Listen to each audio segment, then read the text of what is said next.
Good morning, ladies and gentlemen. Thank you, Fred. Thank you very much for the opportunity. Vance, specifically to you, also thank you for inviting Peacebox. My introduction will be brief. Behind me, there should be a map shortly, I hope, or should I press this button? There you go.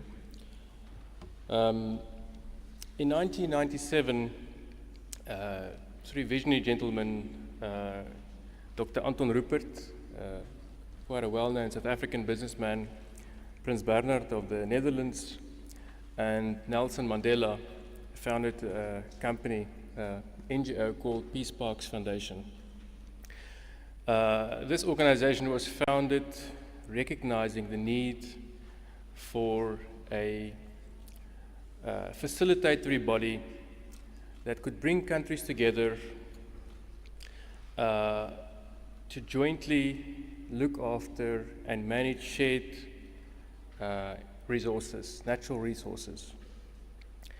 On the screen behind me is the result of 16 years of hard work by governments, conservation agencies, NGOs, throughout the whole of Southern Africa, where at least 10 of these areas that you see on the map, those in red, have been signed and entered into by heads of state, where they agreed to cooperate formally, creating structures to jointly manage and look after the natural resources shared across these international boundaries. Because as you know, nature knows no boundaries.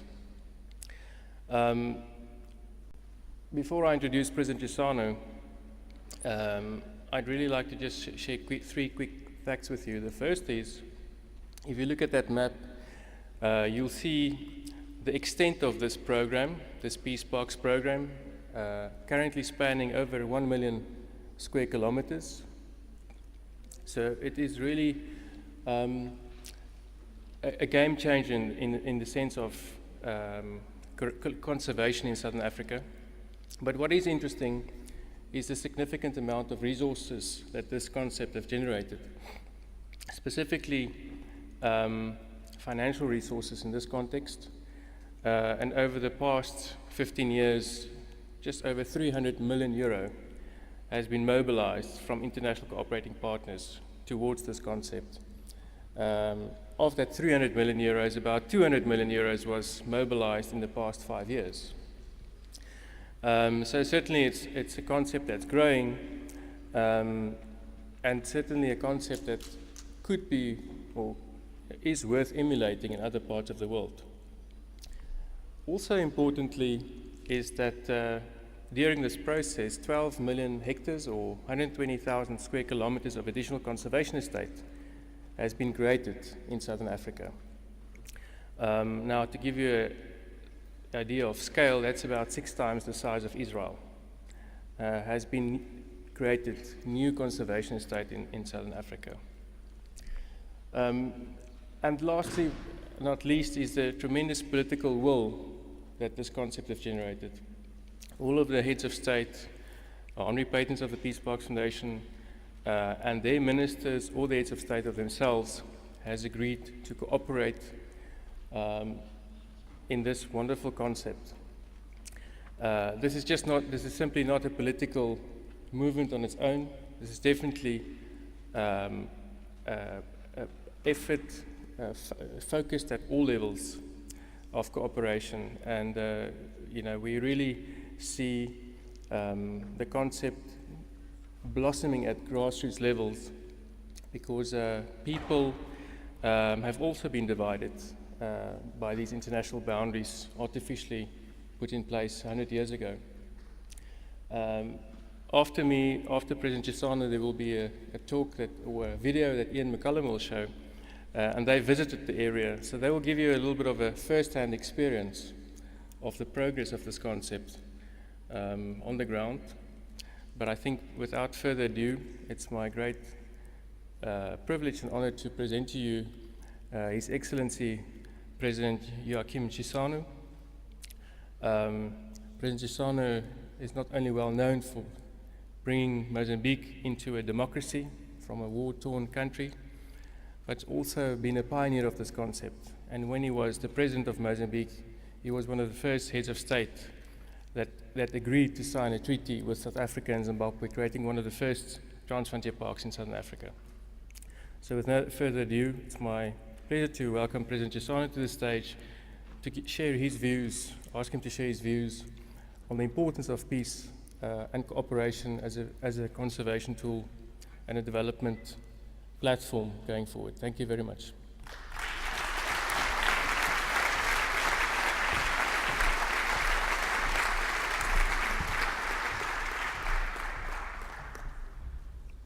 Thank you very much. I'm pleased to be here with you. This is my first time to participate in a congress of this nature, aimed at getting more ways to protect our mother nature, our Mother Earth. We have seen this map, which shows a big area of Southern Africa where efforts are being made in order to coordinate efforts for the protection of wildlife. This has been done in the past in isolation from different countries. Mozambique has many game parks and reserves of animals, both on land and on the sea. But some of these parks are in the border areas. There were habitats, natural habitats of animals, which were divided artificially, like the tribes of human beings have been divided artificially by colonialism.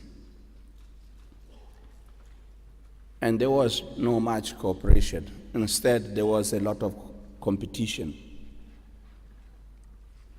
But that was not a useful practice. Well, as you know, Mozambique became independent in 1975. And in 1976, there was a war which was caused by the resistance to this change. So you had apartheid regime in South Africa and the minority racist regime in Rhodesia. So when Mozambique became independent, there was no collaboration. Instead, there was instigation for war. And that war lasted for 16 years, and obviously it has destroyed a lot of animals and a lot of environment, a lot of forests in our country, in Mozambique. It caused the displacement of animals, both internally and to the neighboring countries. But this war was still on when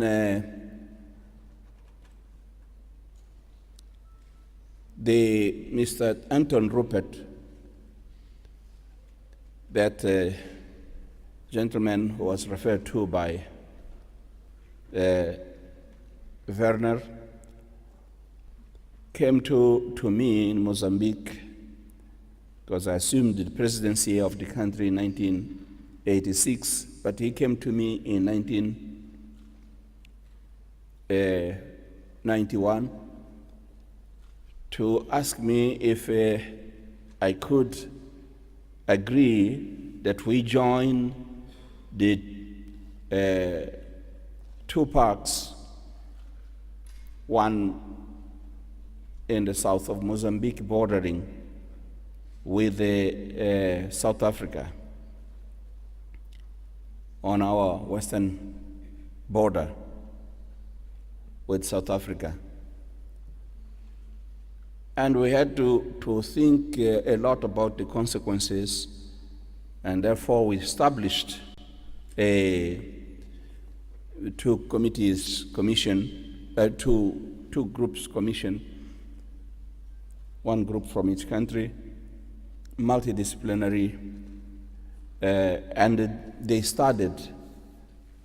But on the side of Mozambique, there was little experience, and also, I may confess, not much organization to deal with the issue. So it took a long time. Besides the fact that there was suspicion because South Africa was still under apartheid. And the border was marked by a fence, a strong electrified fence. Maybe that was not to protect the animals, but it was to avoid that guerrillas could go and fight in South Africa. So it was strongly protected. So the negotiations had to lead to the destruction of this the electrified fence and allow the animals to cross from one country to another, and to allow tourists to visit all area of the new park once the agreement is reached, and to jointly protect the wildlife. But there was no idea of calling it a peace park or what. The idea was of a special development area, and it was transfrontier, to create a transfrontier park. But while we were discussing this between the two sides, governments, Mr. Rupert was in contact with other lovers of nature, like Prince Bernhard from Holland, whom I had met occasionally by chance before our independence, while he was visiting the parks of Tanganyika or Tanzania. And I happened to be in the same region, and we had a chat without knowing that later we'd be on the same group of conservation practices. So Prince Bernhard, and the other one was President Mandela, who was then the President of the Republic of South Africa. The three of them saw a merit in these transfrontier parks as the first way of bringing countries to cooperate together for development. The first experience of real concrete integration, economic integration, and social integration. And so they thought this was an element to bring peace and solidarity among the peoples of the region. So they thought about peace not only for the animals, but peace between nations, good neighborliness, and cooperation for development. Thinking about the tourism which would develop faster. They were thinking about the job creation in the areas of the parks and around the parks. So they decide to baptize these as peace parks. And that's how the Peace Parks Foundation was created by Anton Rupert. Why did I agree to have this first experiment with the two parks, Kruger Park and the Limpopo Park on Mozambique side? I agreed by the same reasons that I thought that the two countries would become closer. I told you we were still under the apartheid regime in South Africa, but it was a way of starting this dialogue. Anton Rupert was an anti-apartheid, but his government was not. But through this, we would demonstrate that we can live together and build a better future. And also, I believe that we could learn a lot of conservation. So there are many reasons. I was seeking for peace. We were still negotiating for peace because we came to peace in 1992. So this was 1991 and 92, came to peace. And so this peace have allowed the idea to concretize. Therefore, we invited South Africa and Mozambique invited Zimbabwe to join. And so when President Mbeki became president, with the inspiration from President Mandela, we continued the discussions, and finally we signed the first agreement to join the 3 game areas, 3 parks of Zimbabwe, Mozambique, and South Africa. And we created this great Limpopo.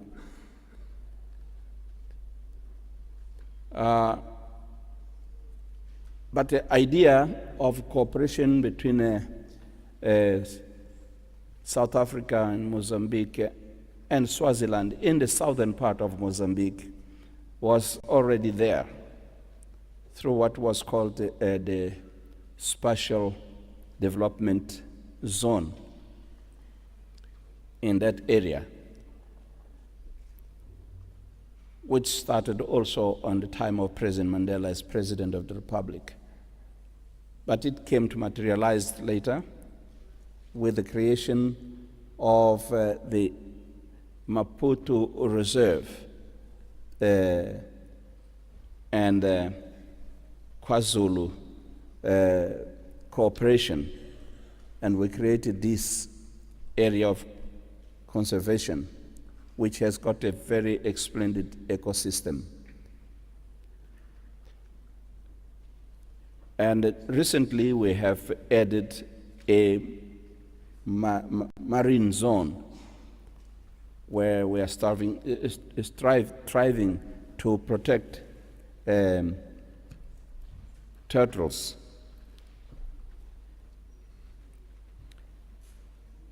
All this activity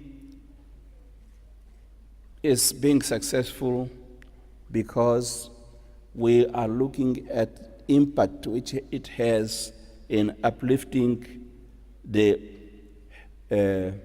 life standards of the people. So we saw that protection of wildlife is not only about animals, but it's about human being.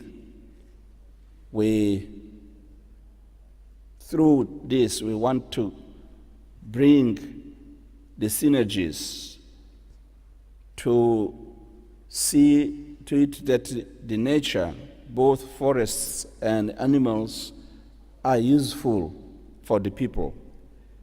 and therefore create this interest of the people to protect them because they can get something from them.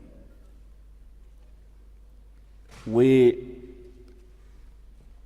really have the sense that it is necessary to have an equilibrium, a balance between the existing components of the life. It's not just human beings. Human beings maybe could not live in a world without the other components. In this case, the animals, both domestic and wild. Human beings could not live without the plants, the forests, the rivers, the lakes. All this, we see that these are interrelated. Why shouldn't we then protect the wildlife, which is one very important component and which is becoming more and more? I'm delighted to see this Congress here. I came to in a moment when the Chinese experience was being demonstrated.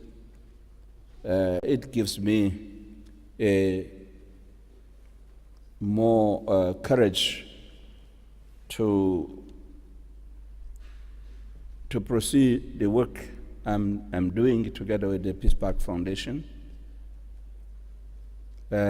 because in many occasions we think that the Chinese who are coming to take these trophies from Africa into China have been saying, well, if there are any Chinese, this is not the work of the government of China. But I now am more convinced because I see that there are organizations who are have the same concerns that we have, because now we have in our hand this big problem of trying to save our rhinos in South Africa, and we are trying to coordinate the efforts in the region, but now we know that we'll coordinate even further with China, and with Vietnam. Soon there will be a meeting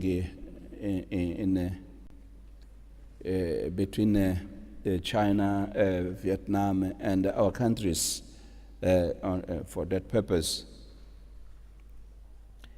Well, I have to say a word to thank Johan Rupert, the son of Anton Rupert, because he's the one who invited me to join the foundation as a member of the board,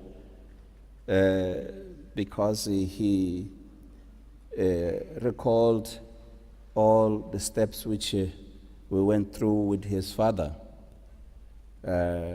We went as far as advertising the idea of the peace parks to many other countries through the smart partnership dialogues which take place from time to time in Southern Africa and in Malaysia.